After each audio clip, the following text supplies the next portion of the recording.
गुरुर्ब्रह्मा गुरुर्विष्णुः गुरुर्देवो महेश्वरः गुरु साक्षात् परं ब्रह्म तस्मै श्री गुरवे नमः तस्मै श्री गुरवे नमः तस्मै श्री गुरवे नमः.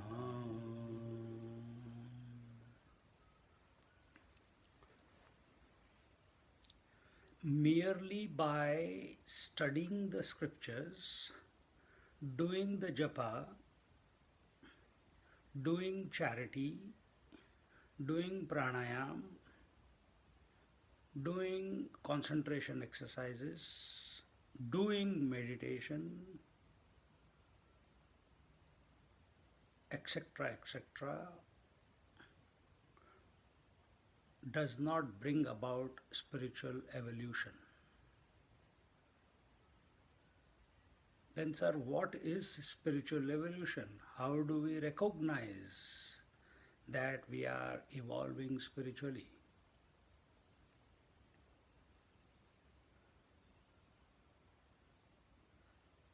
All that we just enumerated is apt, must be done, but with a difference. And that differentiating factor is everything that is done must be interacted with subjectively.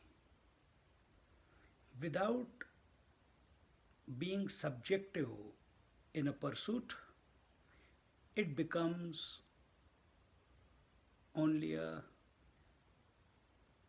hypocritical pursuit. Why hypocritical? Because you are still looking for it in the world. You are still looking for the solution in the mind. You are still looking for the answer in the relationships, in the body, as an experience. As long as an experience is being sought, till then it is an objective pursuit. Till this objective pursuit does not become subjective, till then spiritual evolution will not come about.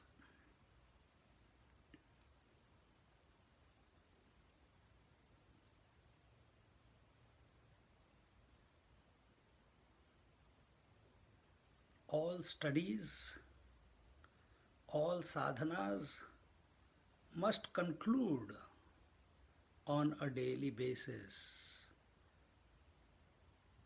in our recognition that we are becoming detached to the world. It must make us more silent. It must make the world unattractive to our mind. That is a symptom. And lastly, an unsatiating urge clicks inside which wants to inquire, who am I?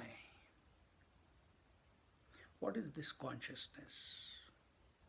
What is Ishwar?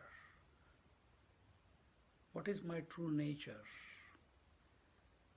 This natural, spontaneous inquiry does not come, as I said before, by merely listening to scriptures, listening to discourses, studying the scriptures. No, until and unless you are not subjective, Till then, it will not click in. And once it clicks in, 24 by 7, this enquiry is unfolding within our bosom.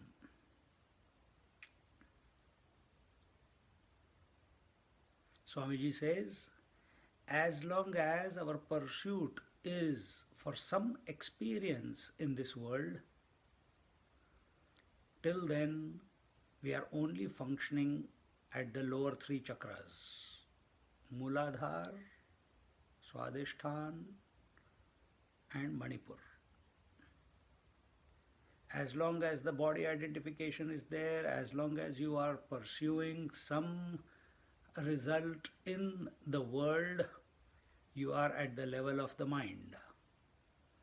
And mind expresses through these three doors, and it keeps you in the loop of birth, rebirth.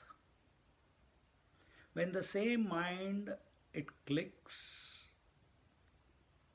as a result of your practices, subjective practices, etc., taking an anushthan,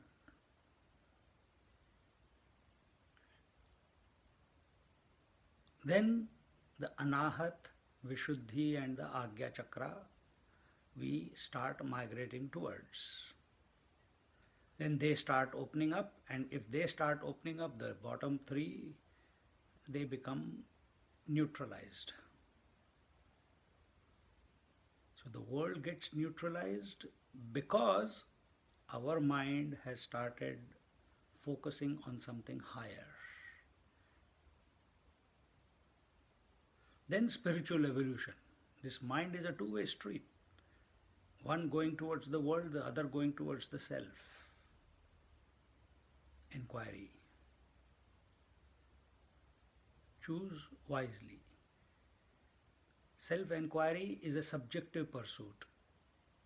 Looking for answers in the mind about the world, about the situations, about the relationships, about the conditions, about the symptoms, about the obstacles, about the possibilities. Why,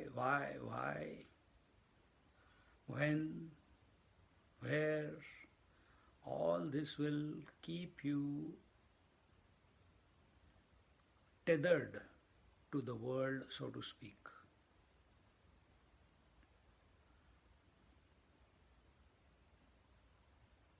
Spiritual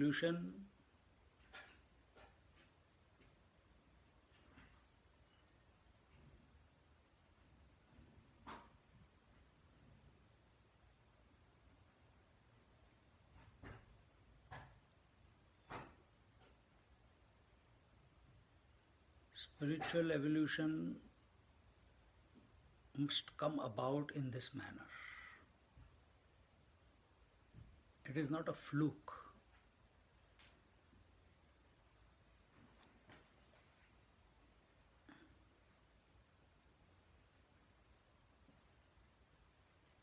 This is how we recognize it within ourselves.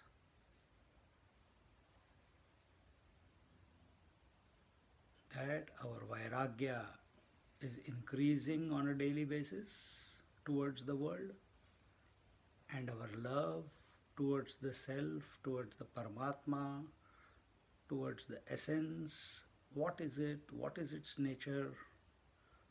How does it express? We fall in love with it.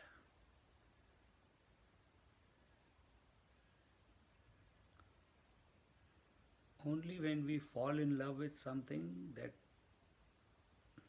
and here it is not a thing, it is your own essential self. But the rule is, when you completely surrender yourself to something or someone, then alone it reveals itself in its entirety.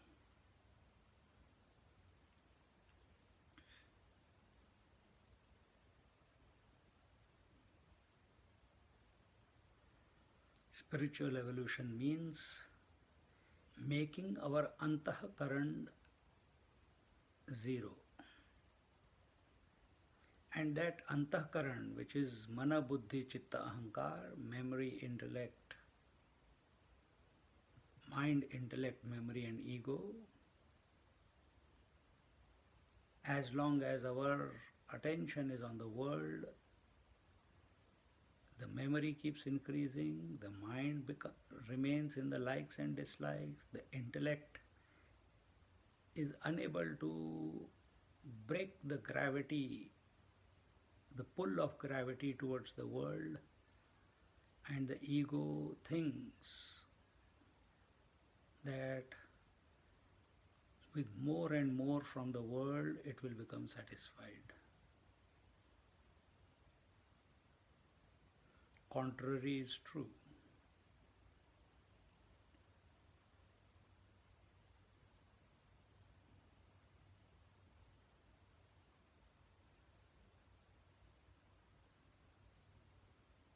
Spiritual evolution,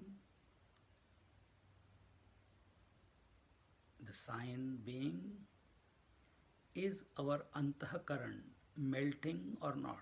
It is dissolving or not? Are our memories about our past having less and less impact on our mind? Is the mind, the various emotions expressing there, the various thoughts coming up there, are we disturbed by them?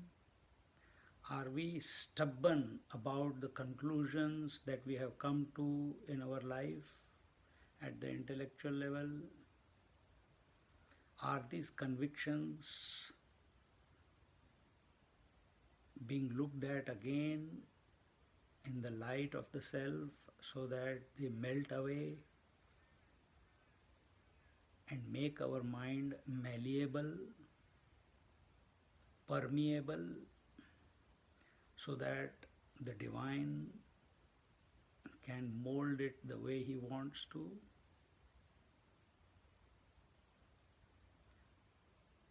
Or are we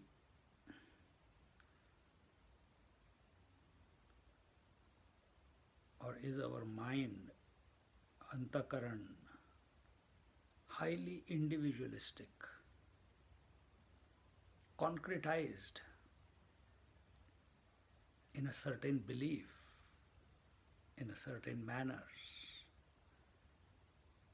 in certain dispositions, certain notions?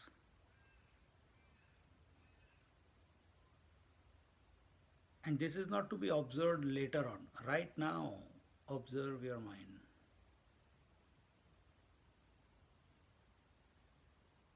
Be aware.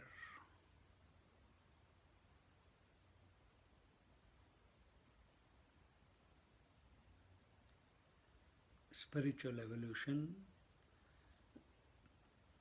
in a seeker comes about with the dissolution of the antakaran.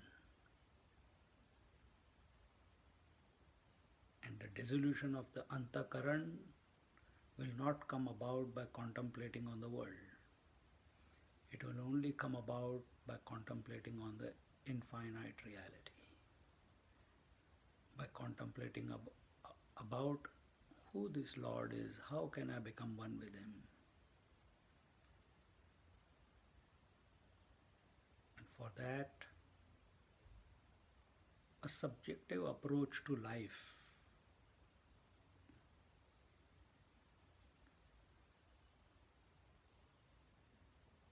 is required.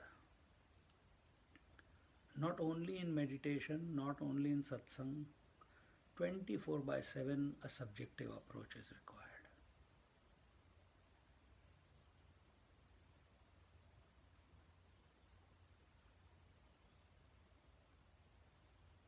So also at this very moment, a subjective approach is required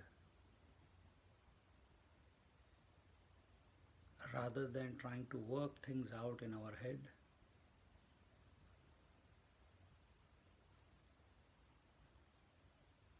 Fixing our position on the seat of meditation, is our clothes right, looking good, Is our shawl in place? Is our hair in place? Is our glasses in place? All this is unwanted paraphernalia. For a person who is subjective, like Ravan Maharishi, whatever position his body is, it is a perfect position.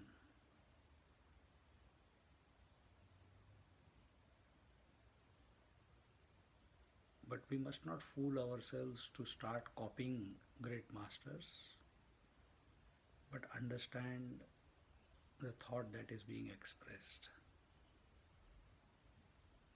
That our preoccupation with the paraphernalia, it must go away.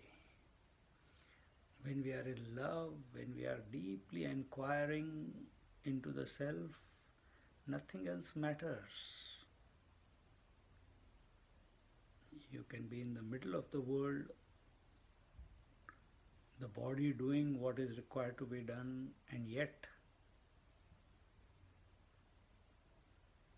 the inquiry, the spontaneous inquiry, the automatic inquiry in the back of the mind as to ascertaining what my essential nature is. How can I recognize this whole world to be also of the nature of divine?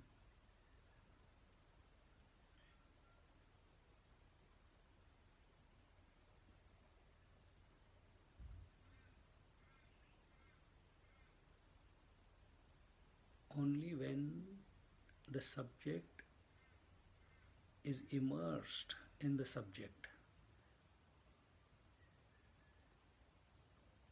This is just a matter of language. Subject is only there because of object. But when subject is thinking about the subject, it becomes the absolute. It is the absolute. What would be the vision of the absolute?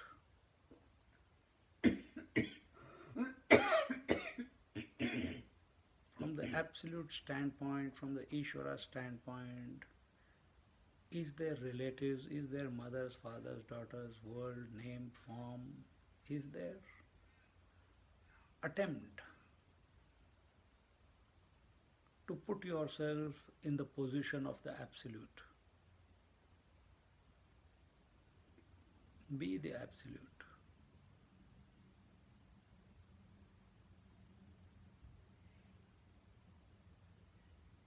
Allow it to devour your mind.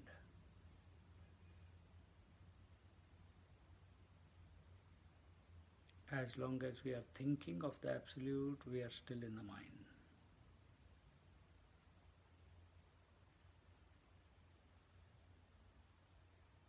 As long as we are thinking of the sleep, we are still in the mind. When the sleep devours the mind, mind vanishes. When the absolute devours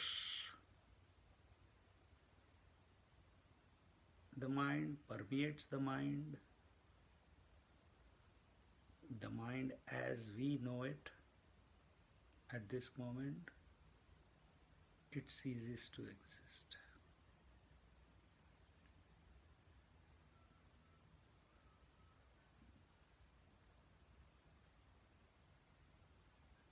Be that.